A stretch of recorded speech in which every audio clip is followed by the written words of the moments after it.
Welcome to the Community Foundation's annual meeting, the video version.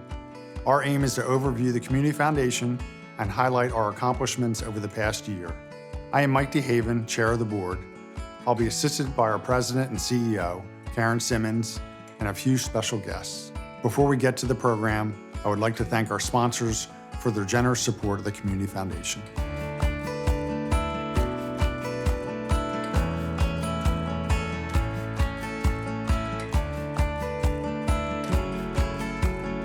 Here's our agenda for this session. We will highlight our Community Foundation. Our Grants Chair will highlight our grant and scholarship awards. We'll showcase our community conversations that have generated a great deal of food for thought. And we'll present our Door Opener Award with a different twist this year and ask the Millers to talk about what they've accomplished with their charitable fund they created in 1998. We hope you'll find this inspirational and informative. More details are available in our annual report. Just go to the website or contact our office to get your own copy.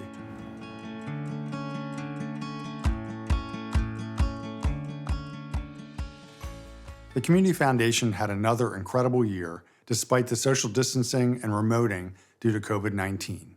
We are fortunate that, number one, we have an important mission connecting people who care with causes that matter, now and forever. Number two, we're in a prosperous county filled with abundance and generosity. Number three, we learn best practices from around the country and we apply them here in Chester County. Number 4, 5, and 6, we have an incredible board, staff, and volunteers. And number 7, especially during this COVID year, we increased our technology expertise to be productive in the new norm. Karen, it's now your turn to overview how, on a day-to-day basis, we fulfill our mission to connect people who care with causes that matter, so that philanthropy makes a difference now and forever.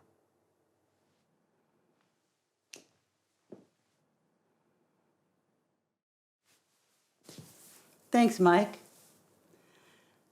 The Community Foundation grows legacy philanthropy each and every day by serving people who want to make a charitable difference now and forever. We added 25 new legacy funds this past year, one every other week. Overall, today, we are entrusted with 411 charitable legacy funds. The minimum to establish an endowed fund is $25,000. The average fund size is $175,000. There are various types of funds: donor-advised funds, field of interest funds, nonprofit endowment funds, scholarship funds, and community foundation-directed fund. Each legacy fund is created by a person or community group. Each has their own unique causes they care about, key operating principles and core values in the nonprofits they seek to support, and different ways of making decisions. Although there are over 400 legacy funds under our umbrella, once you've seen one fund, you've seen one fund. Each one is different as the people who created them. The one thing in common is that each person who creates a legacy fund has a passion for the power of philanthropy and a belief in the importance of charitable good works. Most touching to me is the people who think ahead and realize that there will come a time when money is of no use to them anymore. This past year, we nearly doubled the number of people who joined our Ben Franklin Legacy Society, arranging in their will to leave assets to their fund at the Community Foundation. Seems that a lot of people updated their estate plans during COVID, and a lot more thought about the charitable sector. Where there's a will, there's a way. We're grateful for your generosity to the community, and we pledge to be faithful stewards now and forever. It's imperative that I take a moment to honor 4 philanthropic giants who passed away over the last few months. Each left legacy gift to their funds at the Community Foundation. Eva L. Verplanck, Ph.D., Penny Perkins Wilson, Aaron J. Martin, Ph.D., and Ronn Fletcher. Each of them lived lives of commitment, passionate about helping nonprofit charities succeed. Each gave enormous amounts of time, extremely refined talents, and incredibly generous treasure totaling tens of millions of dollars throughout their lives and now into perpetuity. We will miss their discerning, optimistic wisdom. Our philanthropy rock stars are now with the stars. Mike, the fact is, Eva, Penny, Aaron, and Ron care deeply about the community and our legacy focus. They also believe strongly in the Community Foundation's long-term ability to prudently steward their donations for perpetuity. Could you talk about how we invest our donors' hard-earned money so that grants can be made to the community not just now, but forever? The Community Foundation's core endowed investment portfolio is overseen by our Chief Investment Officer firm of Hirtle, Callaghan and Conshohocken. Hirtle Callaghan works with our investment committee to, number one, formulate our asset allocation policies, number two, to invest the majority of our endowed funds, and number three, to aggregate returns from each of our medallion investment partners. For donors with over $1 million in their fund who prefer a separately managed investment account, we have our medallion investment partners. All investment partners meet stringent due diligence criteria reviewed monthly, so we have a core investment portfolio with investment options. Here you can see our investment objectives, our asset allocation, and our returns over time. It's been a strong year for investment returns. We thank our investment committee members, our CIO, Hirtle Callaghan, each of our medallion partners, and our VP of Business Affairs for diligently stewarding our investment portfolio. 2 Community Foundation programs pivoted to virtual platforms during COVID with remarkable results: grant panels and food for thought community conversations. Let's have Eric Goodmanson, chair of our Grants and Scholarship Policy Committee, overview the Community Foundation's grant making during this COVID year. Thanks, Mike. We have always said that endowed funds are crucial so that there is money to grant to nonprofit charities when crises happen and economic times are uncertain. The COVID epidemic has proven our point. This past year, the Community Foundation more than doubled its output, paying out a whopping $7.3 million in grants and scholarships. So, how did we do this? How did we more than double our grant making? First, the Community Foundation created a COVID relief fund and a social justice fund, which attracted donations from private individuals and businesses. Second, we surveyed the nonprofit community to get a more detailed sense of regional needs. Third, our survey provided evidence that the nonprofit sector's COVID recovery needs were large, very large. As we serve on the Restore Chesco Committee, we brought our nonprofit survey results to the attention of the Chester County Commissioners. They understood the scope of our needs and took action. Our commissioners garnered federal CARES Act funding for businesses, agriculture, child care, education, and nonprofits impacted by COVID.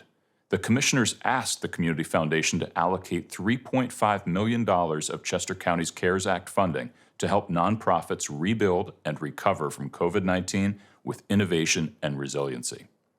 The Community Foundation awards grants in 4 ways. 1. Those who have a fund at the Community Foundation simply tell us what nonprofits they wish to fund. As long as it's legal, we award the grant. 2. Some families request family meetings. Staff helps families crystallize their core values and priorities, accompany on-site visits, and deliberate and choose grantees. 3. Smart giving circles are small groups of neighborhood friends or business colleagues who meet in person, and staff helps in a similar way as in family meetings. 4. The really exciting one is our grant panels. During COVID, our Zoom grant panels really took off. For me, personally, grant panels have been a great way to deal with the shock of the pandemic and make a positive impact. We have been socially distanced from home, but together with others virtually, we review proposals and help fund Chester County's most worthwhile charitable causes. We look at nonprofits' track record and constituents served, key leaders, overall plan, partners, networks, communications, and finances. Grant decisions are made based on logic, balanced with the generosity of spirit. Grant panels, as well as scholarship panels, are organized monthly. To continue to promote easy accessibility and efficient decision-making, most will be held via Zoom, though it is envisioned that some may be in person. Panels are in a variety of fields of interest and/or geographic focus, depending upon the original donor's intent. If you are interested in serving on a grant panel, simply call the foundation or email grants@chescocf.org. The grant panels represent an important value. Anyone can be a philanthropist.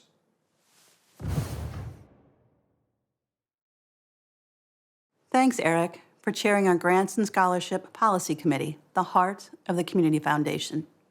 The other program that really exceeded our expectations during this COVID year is our Food for Thought, Community Conversations. Food for Thought began as a monthly in-person discussion for nonprofit leaders. We switched to virtual COVID-focused sessions on donor relations, fundraising, communication, financing, and reopening safely amidst COVID. With our shift to social justice issues, we were unsure whether such sensitive topics would be well received via Zoom. Chambers of Commerce, funders, and the Westchester NAACP helped promote the series on social media. The turnout has been impressive, with hundreds of community members Zooming in. Who is attracted to these community conversations, and how would we describe the range of participants? Vivian Shorley, Zeb Davenport, and Timmy Nelson, you as our chat room leaders and Food for Thought folks have been really crucial to the success of this monthly Zoom chat program. So what is it about Food for Thought that you're finding useful, and for whom? Anybody? Vivian, shall we do ladies first? Sure. For me, it's always about honest and open conversations. I mean, the three of us, we kind of know what it feels like to be on the other side. So for us, this is, and I can speak for myself, it's uncomfortable conversations too, but necessary ones. So having that ability to be part of an open and honest conversation that needs to happen in all areas has been what's been attractive to me. I'd have to echo Vivian's comments.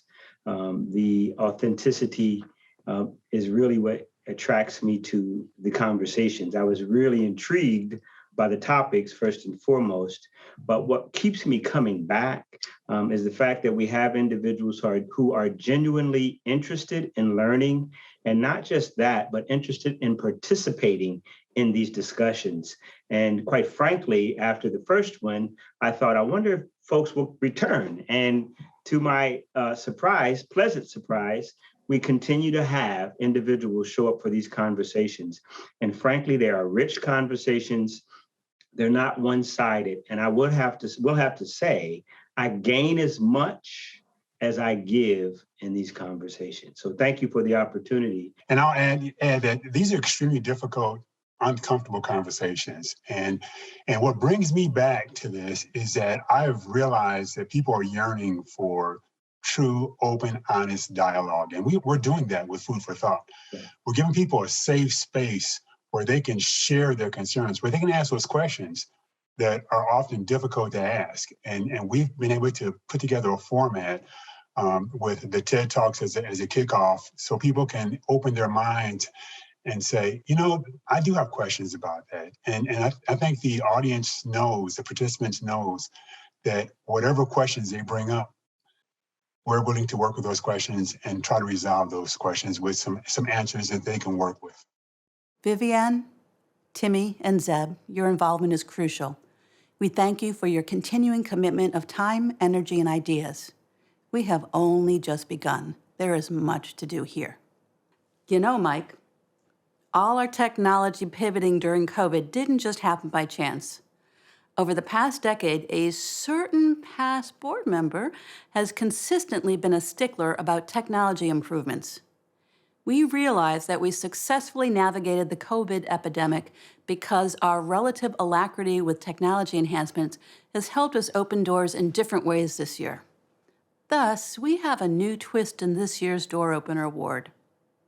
Dave Elderkin, would you please join us? Right here, sir. Mr. DeHaven, what do you have here? Dave, it's my pleasure and my honor as the chair of the board to present you with the 2021 Technology Door Opener Award. Thanks. Dave, the fact is, usually the door opener goes to a professional advisor who opens doors to legacy philanthropy. But during this time of COVID, it has been especially apparent that Over the last decade, as we have gone kicking and screaming into some of our technology enhancements that you thought were important, it really saved our lives during COVID. So before you got on our board and served on our committees, anytime there was a budget question and technology needs came up, you very much pushed us, sometimes kicking and screaming, to take advantage of software, hardware, any kind of technology enhancements with interrelational databases, websites. And so thank you for that. And the fact is, with our upgraded websites, and then with our upgraded social media, that still wasn't good enough for you. You took our new staff to the Philadelphia Museum of Art due to your position on the IT committee, and you introduced our new staff to some Philadelphia Museum of Art IT staff who really helped us understand a lot more about social media analytics and tracking. But then you developed a template, and then you made us work it. It couldn't sit on a shelf.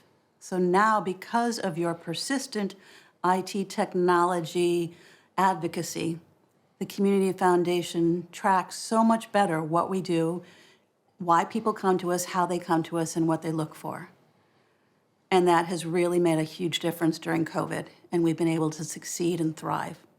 So for all that pushing and shoving over the years when it comes to IT, thank you for opening the doors.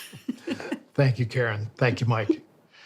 So communication's at the heart of what the Community Foundation does, and I'm glad I was able to help bring and strengthen the IT component of that communication. And I'm really grateful to all the people in the foundation, all the people it supports, and I'm grateful for this award. Thank you. Thank you, Dave. Thank you so much. So now, as the last item of business, let's focus on one of our charitable donor-advised funds, the very core of how we pursue our mission. What do you get when you combine an administrator of the American Red Cross with a public relations director for the National Park Service? You get Marge and Art Miller, a couple devoted to saving the environment.